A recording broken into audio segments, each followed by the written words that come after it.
ajuntar todos os escolhidos de Israel, em número de 30.000.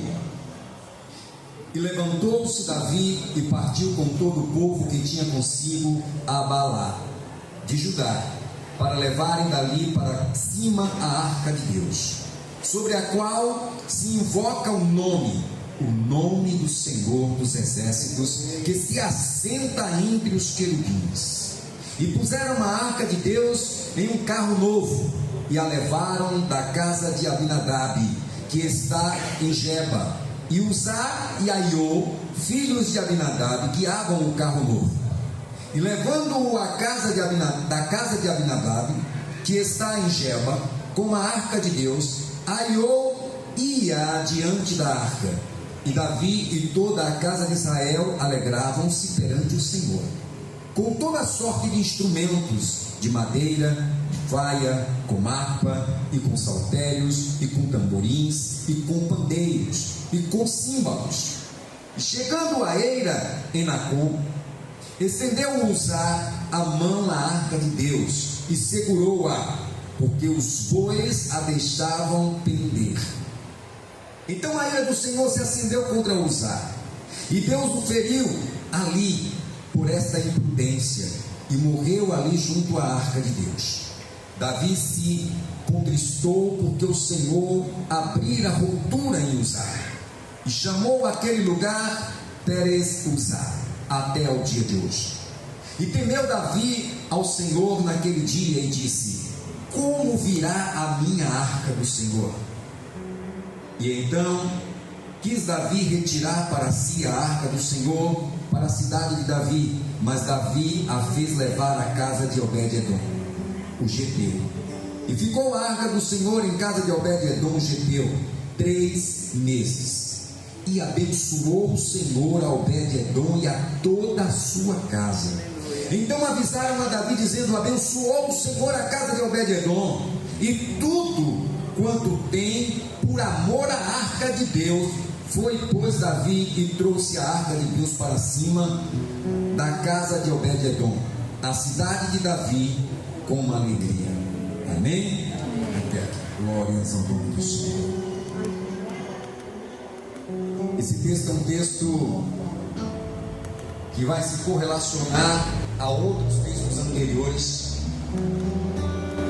e que nos conta uma história muito interessante, que vai nos levar a uma reflexão mais profunda acerca de reverência, santidade, temor, sinceridade, obediência e comunhão.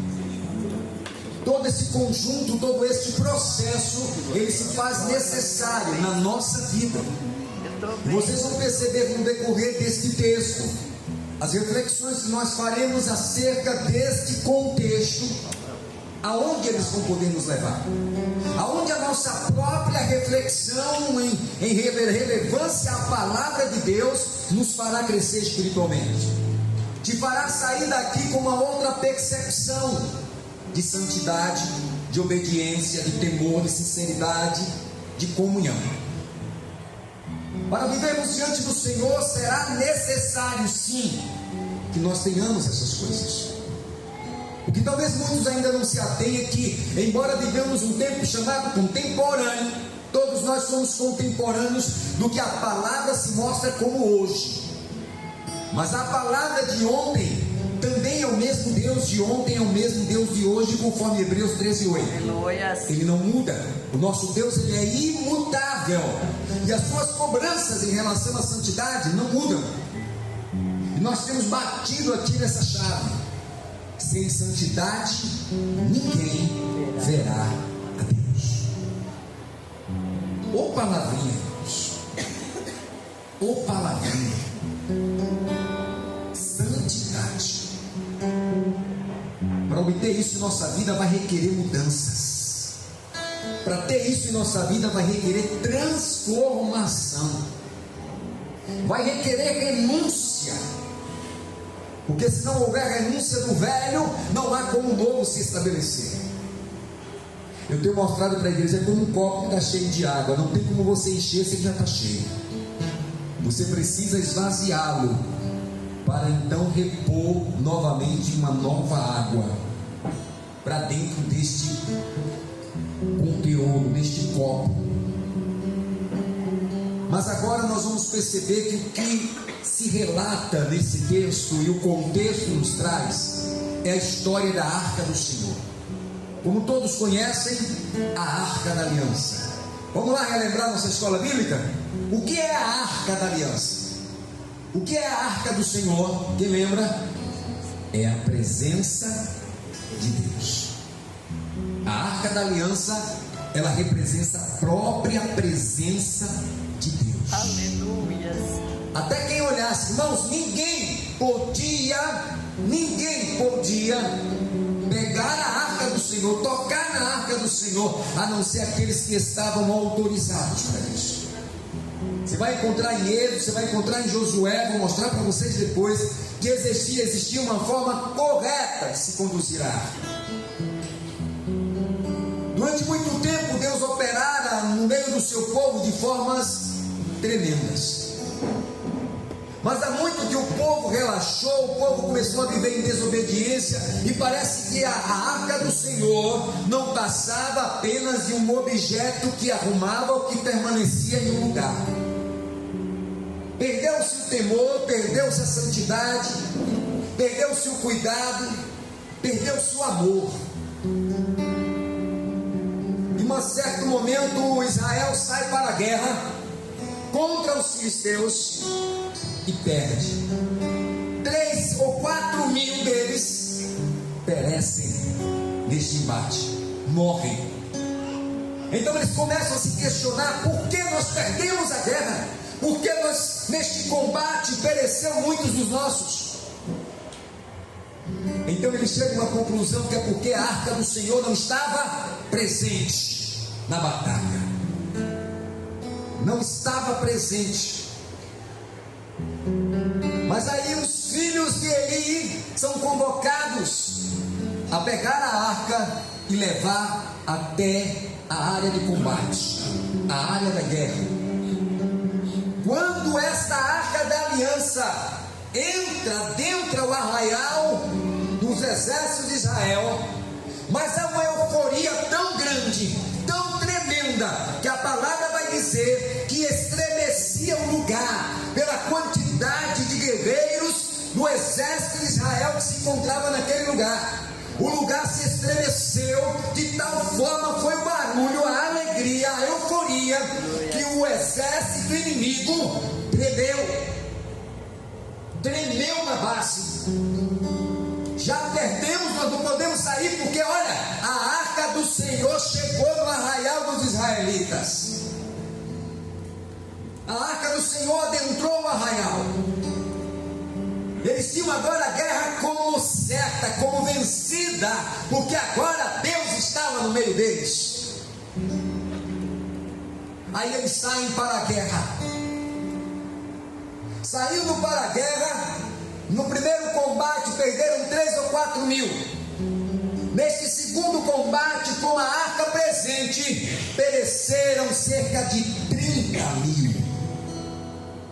O que é que aconteceu? Se a presença de Deus estava no meio do arraial, no meio do seu povo, mas agora, em vez de perecer 4 mil quando a arca não estava, agora pereceram 30 mil. O que é que está acontecendo? Mais uma vez o povo se põe a pensar: aonde estava o Senhor? Deus, para algumas pessoas, se torna um ser tão comum, a busca dessa presença e dessa santidade, que muitos passam a usar Deus como um amuleto, como um objeto que traz sorte, como um objeto que traria vitória, ganho, vantagens. E Deus não é o objeto. A presença de Deus não se manifesta quando há interesses. Não é dessa forma que Deus abençoa o seu povo. Mas o povo pereceu porque havia se esquecido do que é que atraía a presença de Deus. O povo havia se esquecido do que é que alegrava o coração de Deus. Os filisteus levam a arca embora. A arca agora não está, a presença de Deus foi tirada do meio do povo de Israel. Agora eles não têm mais a presença de Deus. A presença de Deus foi retirada. Deus não foi com eles nesta batalha. Pereceram muitos, morreram muitos, e agora eles pegaram o que representava a presença de Deus. Foi humilhação total e levaram. E aí o rei dos filisteus pegam a arca do Senhor e coloca dentro do templo dos seus deuses. E o deus principal dos filisteus era Dagom. Colocaram e lá deixaram. E de uma noite para outra eles festejavam a vitória, festejavam a humilhação impressa aos israelitas. E no dia seguinte, quando eles entram no templo, a imagem de Dagom estava caída com o rosto em terra, prostrada diante da arca. Eles, olhando para aquilo, ficaram admirados, pasmos, porque não compreendiam como aquilo havia acontecido, como nunca tinha acontecido antes. O que agora? Eles pegaram a arca mais uma vez, lá deixaram, pegaram a imagem de Dagom, puseram novamente no lugar, e novamente adoraram e saíram. No outro dia seguinte eles retornam ao templo de Dagom. Dessa vez, mais uma vez, a imagem de Dagom está caída com o rosto no chão, prostrado diante da arca. O que nos leva a perceber durante o texto que a imagem de Dagom estava numa posição mais alta e a arca do Senhor estava no chão, colocada em algum lugar mais baixo. E a arca permanecendo naquele lugar, a imagem de Dagom cai diante da arca com o rosto no chão, dessa vez com as mãos e a cabeça cortadas. Ela não tinha se partido com a queda, estava um corte perfeito no pescoço e nas duas mãos. Então agora os filisteus começaram a perceber algo diferente, que havia um Deus que é sobre todos os deuses, um Deus que era mais poderoso do que qualquer Deus. Mas aí eles resistem e resolvem permanecer com a arca. Desde o momento que a arca foi levada pelos filisteus até chegar na casa de Abinadab, a arca ficou fora do reinado de Davi, ficou fora dos israelitas 70 anos. Por que eles devolveram? Porque começou a ter uma infestação de ratos, de doenças, de hemorróidas no meio dos filisteus.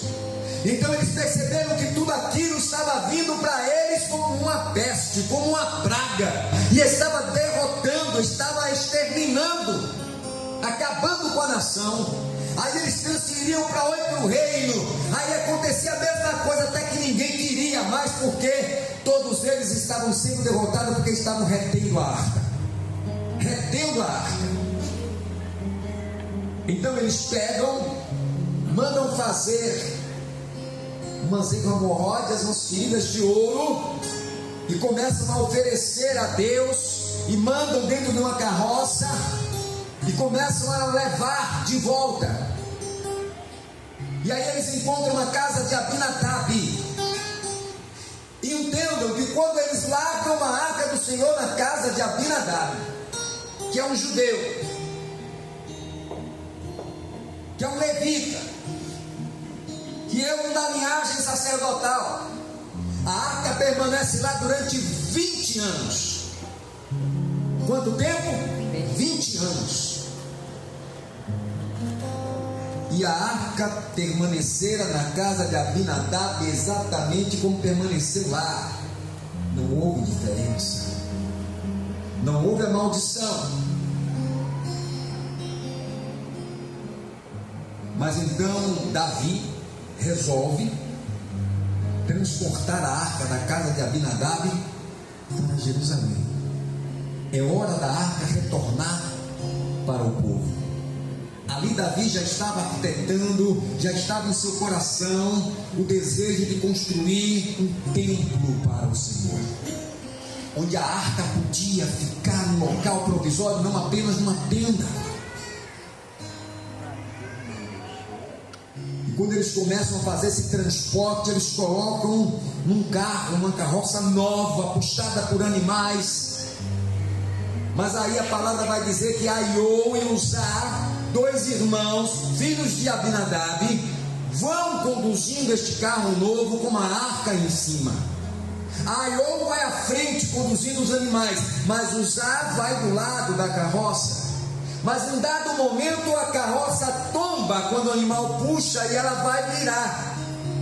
Para não deixar que isso acontecesse, Uzá põe a mão na arca para impedir que ela caísse. Naquele momento a Bíblia vai dizer, a palavra vai dizer que ele caiu morto com uma rotura. Uma rotura é uma abertura. É como se uma veia tivesse estourado, lascado nele. Abriu e ele morreu. Ali, na hora. A Bíblia diz que Davi se contristou e não entendeu o que estava acontecendo. Se ele estava conduzindo a arca de volta à casa do Senhor. Davi se entristeceu muito. E o local mais próximo que eles encontraram foi a casa de um outro homem, também levita, também homem de Deus. E ele não era apenas um levita, porque a Bíblia vai dizer claramente que Obed-Edom era também um sacerdote, um homem da linhagem sacerdotal. E largaram a arca na casa de Obed-Edom. Mas algo diferente aconteceu. A Bíblia vai dizer que a arca permaneceu na casa de Obed-Edom 3 meses. 3 meses. Foi o suficiente para que corresse por todos os cantos. Como Obed-Edom estava prosperando, crescendo. Tudo que Obed-Edom botava a mão crescia, prosperava, era abundante. E Deus, por causa da arca na casa de Obed-Edom, prosperou, abençoou a vida de Obed-Edom. Vamos entender? Não estou entendendo, pastor. Passou 20 anos na casa de Abinadab e só 3 meses na casa de Obed-Edom. Deus resolve abençoar Obed-Edom e que ficou Abinadab 20 anos e não houve relato de nenhuma bênção. Qual a diferença? O que foi que aconteceu para que um homem que permaneceu com a arca apenas 3 meses fosse tão abençoado? A bênção foi tão grande, irmãos, tão maravilhosa, que chegou aos ouvidos do rei, que o Senhor, por causa e por amor da arca dele, ia abençoar a Obed-Edom de uma forma tremenda. Já corria por todos os cantos os burburinhos, as notícias, as fofocas, que Obed-Edom estava crescendo. Aí Davi resolve novamente ir lá, pegar a arca e trazer para a casa do Senhor, trazer para Jerusalém. Mas vamos entender para que a gente nessa reflexão compreenda o que significa o relato dessa história, desse texto, deste contexto na nossa vida, na nossa contemporaneidade. O que significa isso aqui para a gente? Esse relato em que nos toca? Em que nos influencia? Obed-Edom era um homem que tinha amor às coisas de Deus. Obed-Edom tinha respeito, tinha temor, tinha alegria, tinha dedicação, tinha comunhão. Obed-Edom fazia por prazer. Havia santidade na casa de Obed-Edom, e onde há santidade há atração da presença de Deus, a presença dos querubins,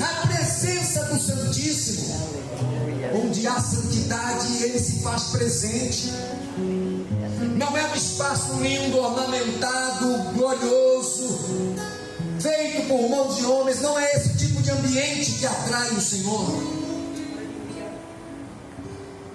Que tipo de templo, que tipo de casa nós temos batido nessa tecla? Nós estamos construindo para Deus.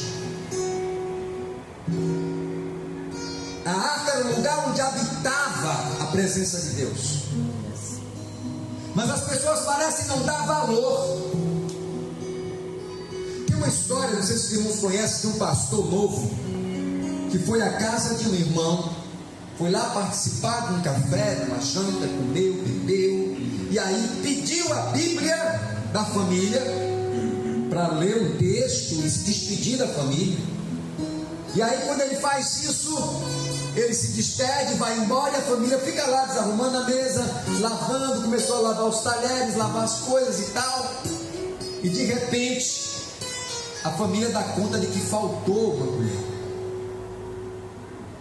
A dona da casa começa a dizer que o pastor roubou. Por que ele fez isso? Ele roubou, acusando o pastor de roubo. E durante um bom tempo o pastor ficou sem ir lá, eles ficaram com essa dúvida. Depois de um bom tempo o pastor retorna novamente àquela casa. E quando ele retorna, a proprietária faz a acusação. Por que o senhor roubou? O senhor, quando esteve aqui da última vez, o senhor levou o talher. Por que o senhor fez isso? Aí ele mandou ir buscar. Cadê a Bíblia que eu tinha pedido para vocês? Ela trouxe a Bíblia. Quando ele abre a Bíblia, o que é que tem dentro da Bíblia? Um ano depois, a Bíblia estava na casa dele durante um ano. Durante um ano aquela Bíblia não foi aberta. Se a Bíblia tivesse sido aberta, eles teriam notado a presença do talher. E o pastor fez isso com teste. Vocês imaginaram que na casa de Abinadab ficou 20 anos? O que significou aquela arca lá dentro da casa de Abinadab? Nada, algo que eles não utilizavam, era apenas um objeto qualquer. E Deus não se manifesta como um objeto. Ele é vivo, Ele é Senhor, Ele é presente. Ele necessita de atenção, de amor. Ele requer uma presença atenciosa, de comunhão, de intimidade. Ele não é uma coisa. A palavra dele é libertadora, mas não adianta a igreja, pastor abençoado, cheio de revelação, se na sua vida não tem a presença de Deus. Não adianta nada. Nada. Nós precisamos tratar Deus como Ele realmente merece ser tratado. Apenas 3 meses ele recebeu na casa de Obed-edom tudo que ele não recebeu em 20 anos na casa de Abinadab. 3 meses. A presença do Senhor manifestara-se de uma forma extraordinária na casa de Obed-edom, a tal ponto que atraiu novamente o interesse do rei Davi para pegar a arca e levar para Jerusalém, porque ele percebeu que a presença ainda estava naquele lugar. E também ele percebeu que o que ele tinha feito foi errado. Existia um critério, existia uma forma. Se você for receber alguém importante na sua casa, com dia e hora marcado, olha, vai estar lá na minha casa alguém, o que você vai fazer quando você espera receber alguém importante? Geralmente as mulheres preparam a casa, arrumam a casa, deixam tudo bem arrumadinho, tudo muito bem cuidado, muito bem limpo, os homens todos bem alinhados, tal, quando chega no dia. Mas as pessoas, quando estão diante de Deus, não parece que está recebendo alguém importante, parece alguém qualquer, parece alguém comum. Mas o que Deus espera de mim e de você, irmãos, é que tratemos a presença dEle como alguém importante que Ele é. Tratemos Ele realmente como Ele merece. Se a ira do Senhor se acendera contra aquele jovem que morreu na hora, foi porque existiam regras, existia um tipo. Só os sacerdotes, os levitas, sacerdotes, podiam carregar a arca nos ombros. Por isso que existiam as argolas, as varas que eram colocadas na arca para nem tocarem na arca, e eles carregavam a arca, carregavam a presença. Eu quero ler uma passagem para vocês que está no livro de Josué, no capítulo 3, versículo 1 ao versículo 4, que diz assim: E levantou-se, pois, Josué de madrugada e partiram a Sitim, e vieram até o Jordão, ele e todos os filhos de Israel, e pousaram ali antes que passassem. Eles iriam atravessar o Jordão. E sucedeu ao fim de 3 dias que os príncipes passaram pelo meio do arraial, e ordenaram ao povo, dizendo: Quando virdes a arca do concerto do Senhor vosso Deus, e que os sacerdotes levitas a levam, parti vós também do vosso lugar e segui-a.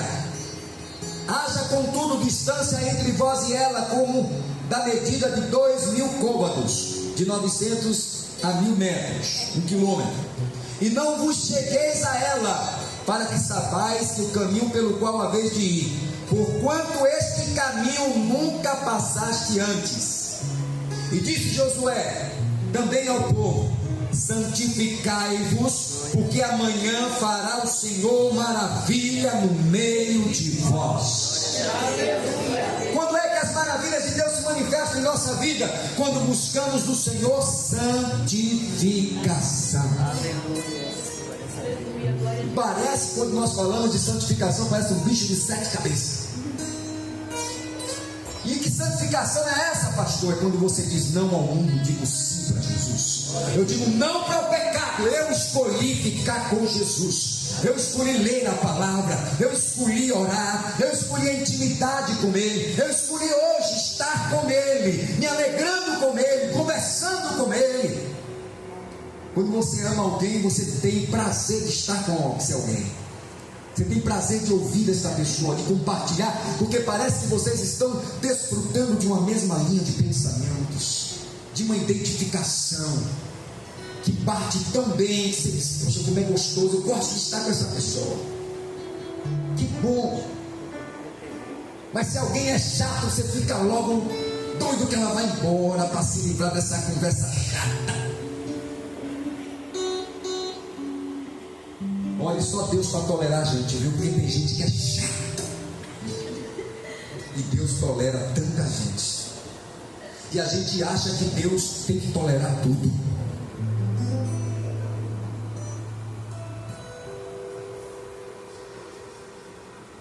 Nós queremos que Deus opere as maravilhas no nosso meio. Nós queremos as bênçãos do Senhor. Mas o que é que você entrega para Ele? Você tem um corpo que não é seu, é dele, ele comprou, não é seu. E muitas vezes você administra esse corpo muito mal, você trata esse corpo muito mal, porque esse corpo era para estar em santificação, em busca, em comunhão, em entrega, em renúncia. Mas no entanto, esse corpo só faz o que você quer, quando você quer, a hora que você quiser. Faz conforme os desejos do seu pensamento e do seu coração. Anda conforme os desejos do seu coração, e não conforme os desejos do coração do teu Deus. O que é a santificação? É essa busca de intimidade e comunhão com Ele. É dar atenção para Ele. Você dá atenção a amigos e amigas que você passa 1 hora e não sente. Já passou tão rápido, fica aí mais um pouquinho. Com Deus você começa a falar 2 minutos e já está encerrando. Amém, Jesus, está na tua mão. Deus é bom. É como se Deus fosse apenas aquele receptáculo de pedidos, aquele receptáculo de necessidade. Deus não é um objeto, Deus é uma pessoa. Ele quer ser amado, Ele quer ser procurado por você, Ele quer ser importante para você. Aleluia. Ele quer ser mais importante do que as suas coisas e suas necessidades. Quando você está preocupado com alguém, você não está preocupado em debulhar para ela os seus temores, suas dores, suas dificuldades. Você quer estar com ela porque ela é importante, não porque ela tem alguma coisa para te dar, mas porque ela é importante para você. Que tipo de casa nós estamos construindo para Deus morar? Se a presença dele estava naquela arca, hoje é a tua vida a habitação, hoje é o teu corpo o templo da habitação do Deus vivo. Hoje nós vivemos um tempo em que a arca não está mais no lugar. Como é que todo mundo estaria na presença de Deus se fosse na arca ainda? Para isso se manifestou o Filho de Deus. Não mais para viver a sua presença dentro de uma arca, mas para morar não em templo mais feito por mãos de homens, mas para morar em nós, para fazer do nosso corpo templo vivo da habitação do seu poder. Por isso aquele versículo: Deus não habita em templos feitos por mãos humanas, de homens. Deus quer habitar em mim, você como? Quando você atrai. Eis-me aqui, Senhor. Quando você renuncia uma hora de sono e de madrugada, diz: eis-me aqui, Senhor, vim falar contigo, porque eu sei que o Senhor está me esperando. Quanto tempo, Senhor, eu não me encontro contigo, eu te abandonei, eu te deixei. Todos os dias sempre o Senhor estava aqui me esperando e eu não vinha.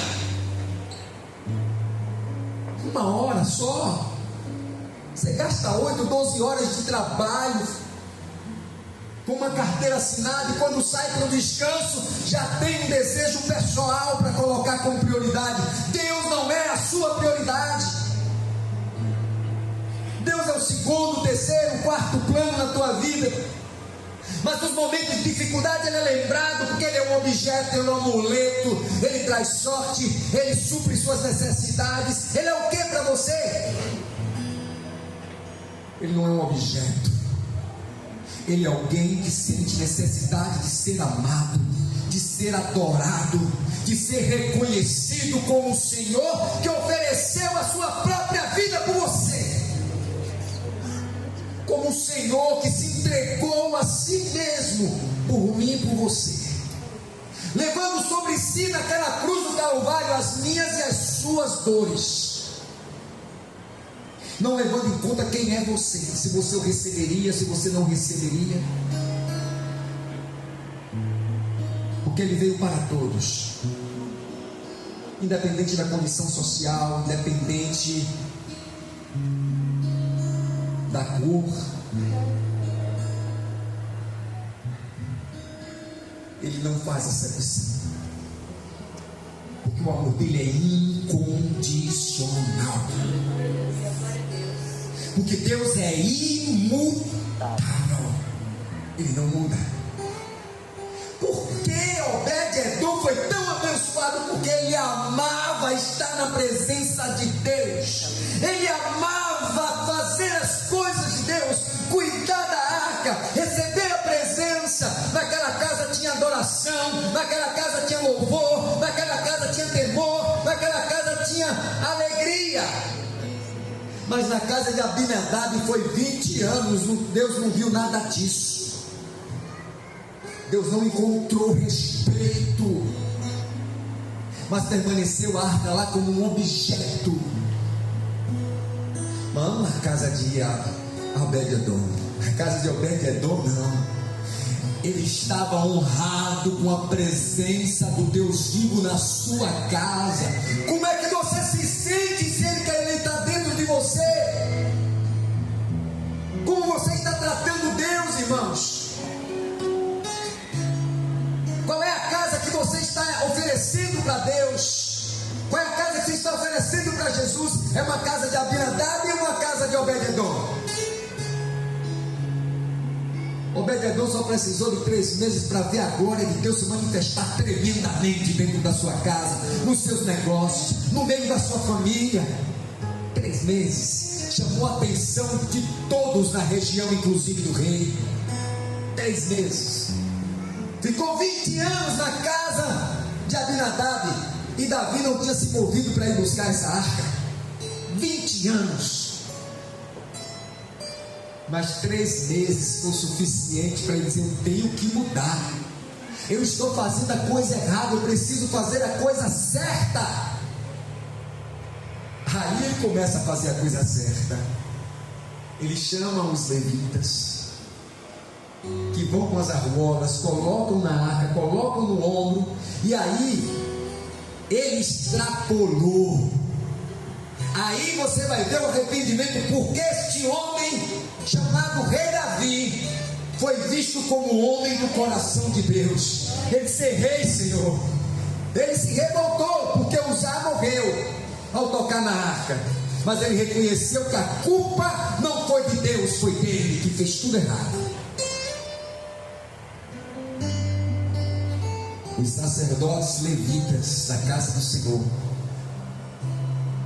com a arca do Senhor nos ombros, quando eles davam 6 passos, a arca parava. Então havia um sacrifício de bois, de ovelhas. Ele começou a sacrificar ao Senhor a cada 6 passos. Vocês já imaginaram de onde ele estava até Jerusalém, quantos animais foram sacrificados em honra ao nome do Senhor? Deus se sentiu muito honrado. E quando eles estão entrando em Jerusalém, chegando na cidade santa, a cidade de Deus, então ele percebe que Davi começa a entrar pulando, saltando, rodopiando e dançando e se alegrando e cantando e dizendo: só o Senhor é Deus, só o Senhor é Deus. A única pessoa que não gosta disso é a esposa dele, a filha do rei Saul, que achou, porque naquela época não era normal um homem sair dançando, mas sim as dançarinas do reino, mulheres dançavam, mas ele, a Bíblia diz que ele estava vestido de uma roupa de linho fino, e estava com o pandeiro na mão, estava saltando, pulando, dançando, e a mulher vai criticá-lo por causa disso. Criticou Mical. Por causa disso, Mical nunca teve um filho com Davi. Mas Davi deu uma resposta: se é que disse que ele estava com as prostitutas, dançando como prostitutas, ele só estava me alegrando na presença do meu Senhor, do meu Deus, e quem estava comigo estava honrando ao meu Deus. Não é o seu pai que Deus escolheu para estar na liderança desse povo, mas foi a mim que o Senhor chamou. Foi uma resposta dura, mas uma resposta que ele precisou dar para ela, por causa da sua dura crítica a ele. Aí a palavra vai dizer assim: assim subindo levaram Davi e todo Israel a arca do Senhor com júbilo. Versículo 15, 2 Samuel. Com júbilo, ao som de trombetas. Sucedeu que, entrando a arca do Senhor na cidade de Davi, Mical, filha de Saul, estava olhando pela janela, e vendo o rei Davi, que ia bailando e saltando diante do Senhor, e desprezou o seu coração. E introduzindo a arca do Senhor, a puseram no seu lugar, a tenda que Davi lhe armara. E ofereceu Davi holocaustos e ofertas e pacíficas perante o Senhor. E acabando Davi de oferecer holocaustos e ofertas pacíficas, abençoou o povo com o nome do Senhor dos Exércitos. E repartiu a todo o povo e a toda a multidão de Israel, desde os homens até as mulheres, a cada um bolo de pão e um bom pedaço de carne. Das carnes do sacrifício, foi muita carne. Foi muita carne. E um frasco de vinho. Então foi-se todo o povo, cada um para a sua casa. E voltando Davi para abençoar a sua casa, Mical, filha de Saul, saiu ao encontro, a encontrar-se com Davi, e disse: quão honrado foi o rei de Israel, descobrindo-se hoje aos olhos das servas e de seus servos, como sem vergonha se descobre qualquer dos vadios. Disse, porém, Davi a Mical: perante o Senhor que me escolheu a mim antes do que a teu pai e a toda a sua casa, mandando-me que fosse chefe sobre o povo do Senhor, sobre Israel perante o Senhor, me tenho alegrado. E ainda mais do que isto me envelhecerei e me humilharei aos meus olhos e das servas e de quem falaste delas serei honrado. Mical, filha de Saul, não teve filhos até o dia da sua morte. Brinca com Deus, mexe com o servo de Deus, mexe com quem tem santidade, mexe com quem está honrando a Deus. Deus não se preocupa com qualquer um, irmãos. Ele se preocupa com os seus, com as suas, com os santos, com os justos. São as pessoas com quem Deus está preocupado. É comigo e com você. Ele está voltando. Ele está retornando para buscar a sua igreja. E Ele está exigindo daqueles que querem encontrar com Ele nos céus, que querem ir ao encontro dEle nos ares, santidade, temor, obediência, comunhão, alegria, reverência. Ele requer isso da sua igreja. Porque os dias que nós tiramos para vir nos reunir neste lugar, para adorar e apresentar a Ele um culto, são dias que Ele se manifesta, porque Ele se alegra e Ele é atraído pela adoração deste povo, que Ele chama de minha igreja, minha noiva. Me perdoe, mas ao contrário de muitos lugares, vamos chamar de coisas horríveis. Por aí você é um objeto, você é um cavalo, você é muita coisa, menos filho, menos servo, menos igreja, menos noiva. Mas Deus ama os seus filhos e não vai abandonar nenhum dos seus.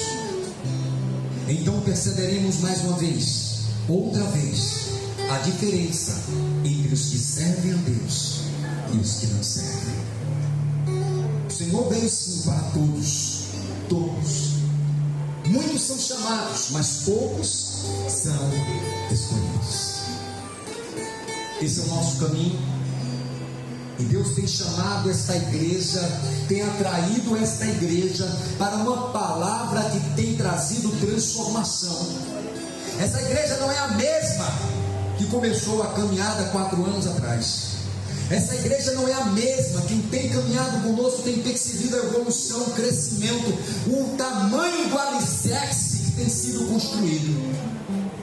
São alicerces profundos que tem firmado o nosso coração e percebido o quanto nós precisamos dele, o quanto nossos olhos têm que estar nele, não nas nossas necessidades, porque ele não é um objeto, não tem que ser procurado quando você precisa, quando você está em apuros, mas ele tem que ser procurado por você todos os dias.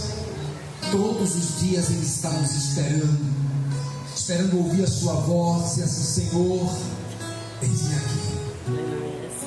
Ouve sim a minha voz, disse Davi. Ouve sim, Senhor, o meu clamor. E aí a sua intimidade faz o resto, prostrando, se derramando, se entregando. Por isso que ele disse: olha, entra lá no teu lugar secreto, fecha a porta, entra, e lá é só eu e você, só nós dois. E o que vai acontecer lá vai mudar a tua história. O que vai acontecer com a presença dele? A presença dele muda tudo. A presença dele muda histórias, transforma vidas, vivifica, traz a vida ao que está morto. Esse é o nosso Deus. Esse é o nosso Deus. E por isso Davi voltou com tanta alegria, que quando ele percebeu a presença, ele disse: ele ainda se manifesta no meio do seu povo. Eu não posso negar que Deus é tão maravilhoso que ele ainda se manifesta nesta igreja, porque ele é Deus vivo.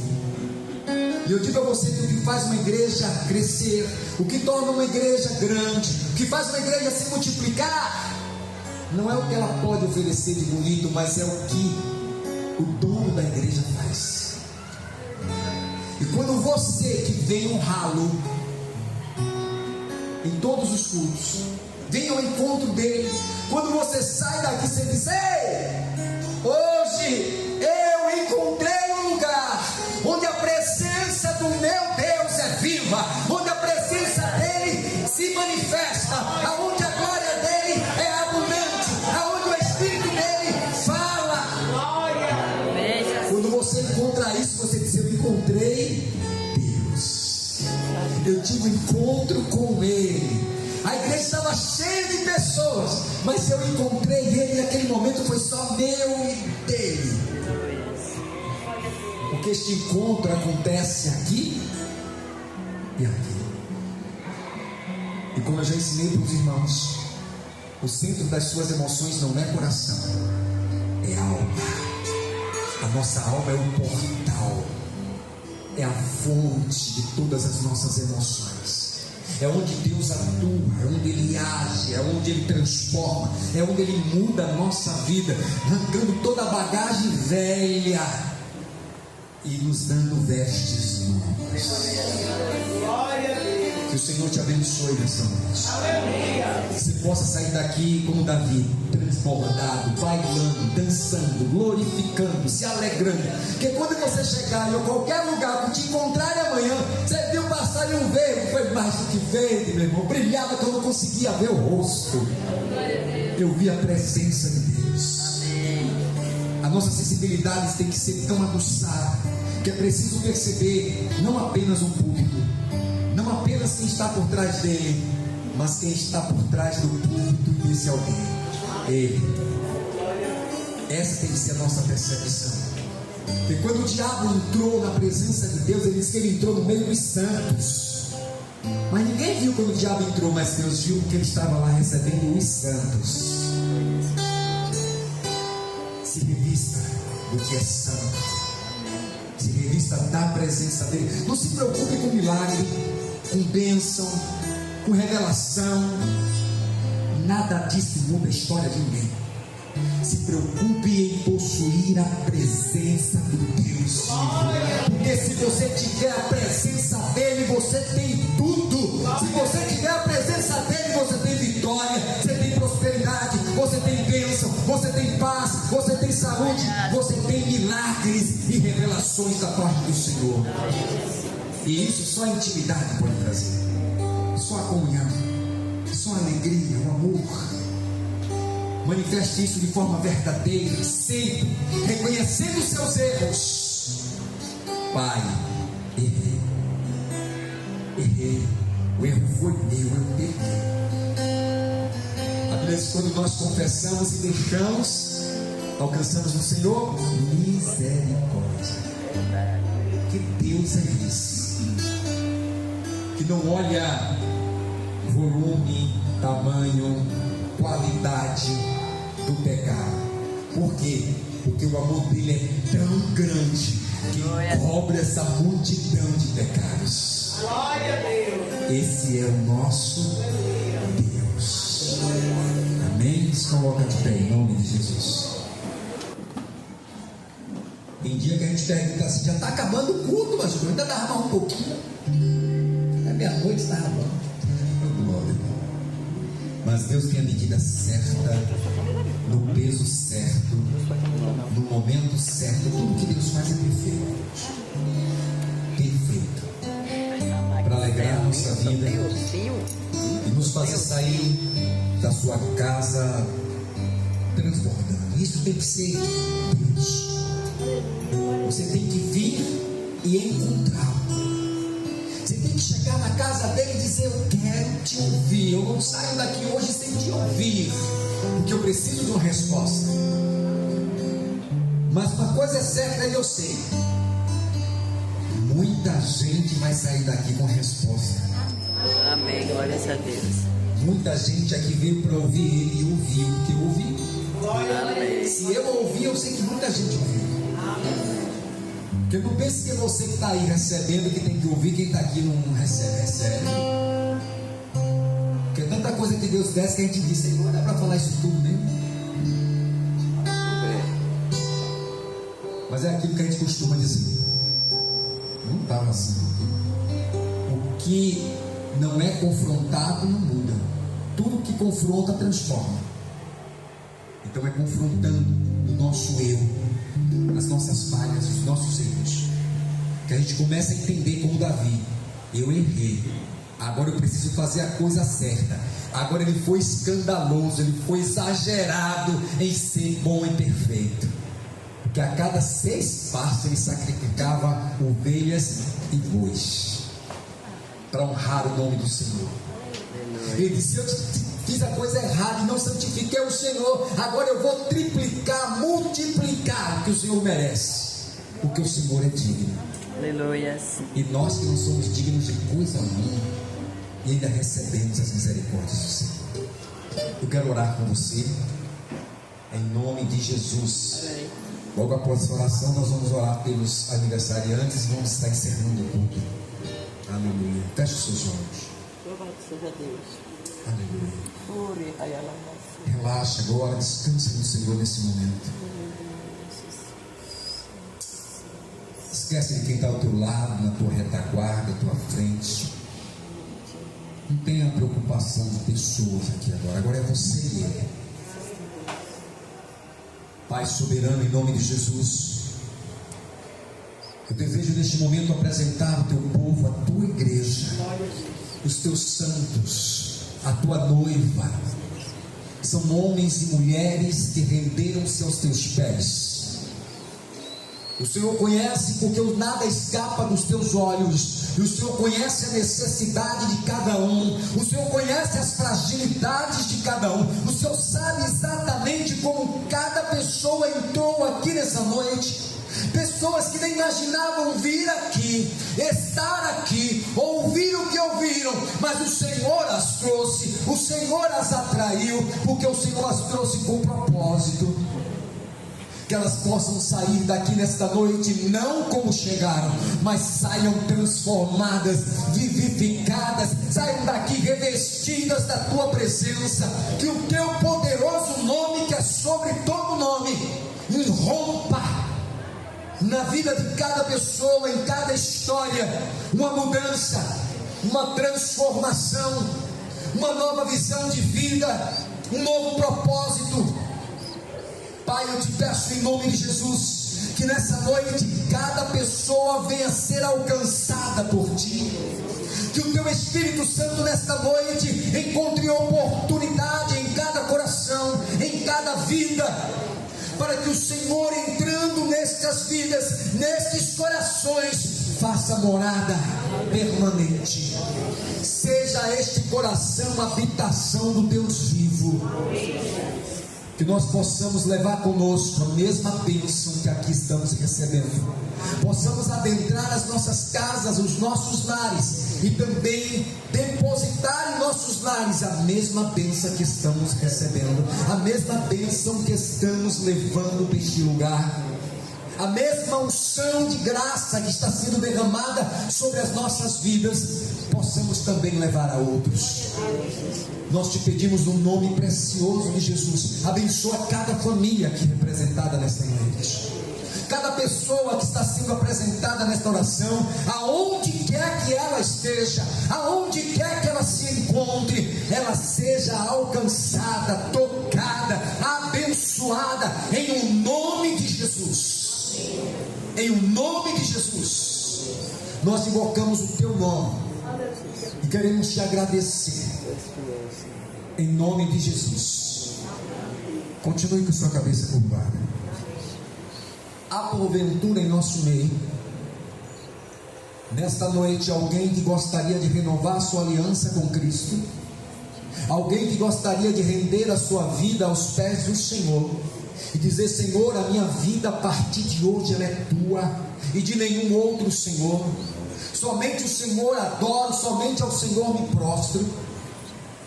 Ou se você durante a sua caminhada você esteve afastado do Senhor, mas hoje o Senhor falou ao teu coração e você quer renovar a sua aliança. Se você quer fazer isso, esse é o momento. Você pode estar levantando a sua mão, eu não vou insistir. Glória a Deus, temos uma pessoa lá atrás. Glória a Jesus, você pode vir aqui. Alguém pode fazer isso? Em nome de Jesus. Por favor, concessão, conduza a. Mas alguém gostaria de ter a mesma coragem?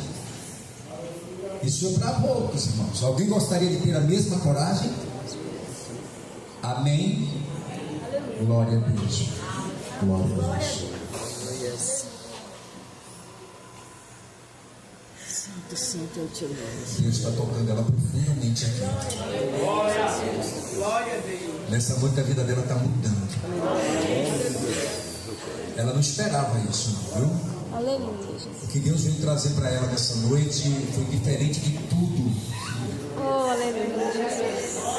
Foi diferente de tudo que ela esperava. Foi diferente de tudo. Quando uma filha cai prostrada aos pés do Senhor, é porque Deus está atingindo tão profundamente que só ela sabe o que ela vai sentir.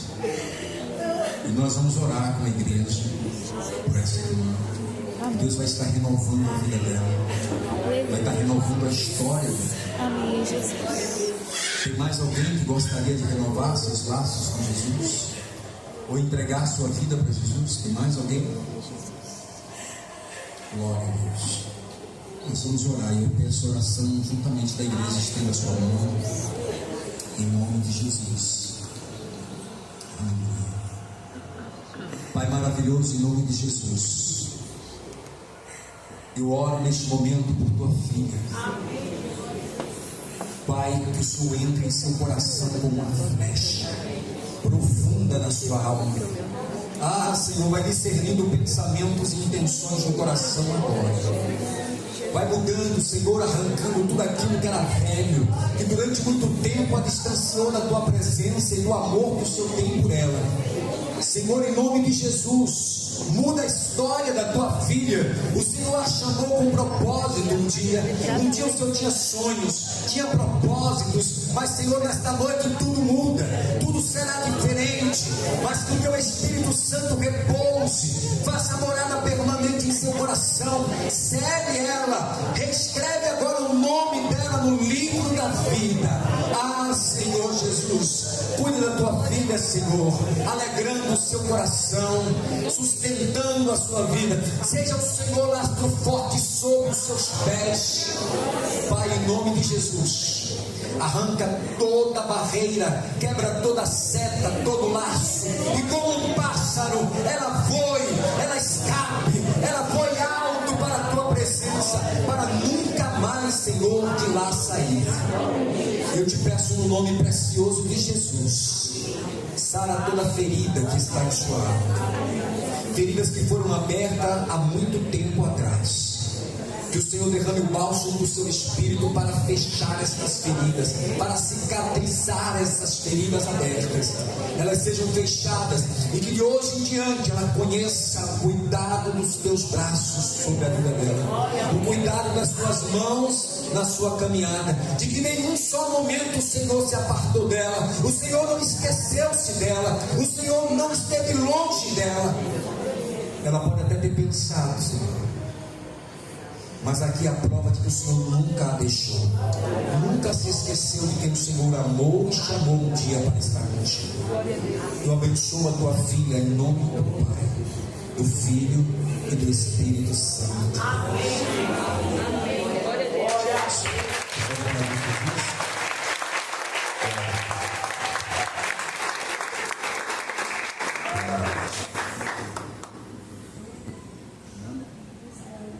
Lislane está renovando os laços dela. Aleluia.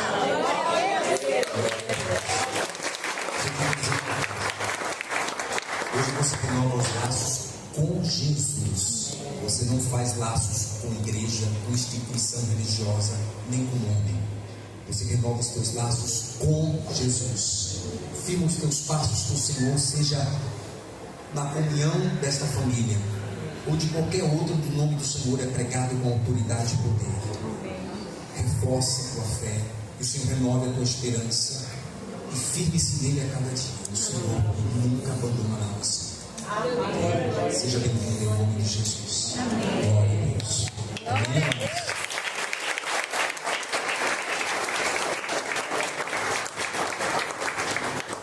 Sayonara está aqui, Irami está aqui, Rafinha está aqui. Vem aqui receber o presente de Jesus, vem.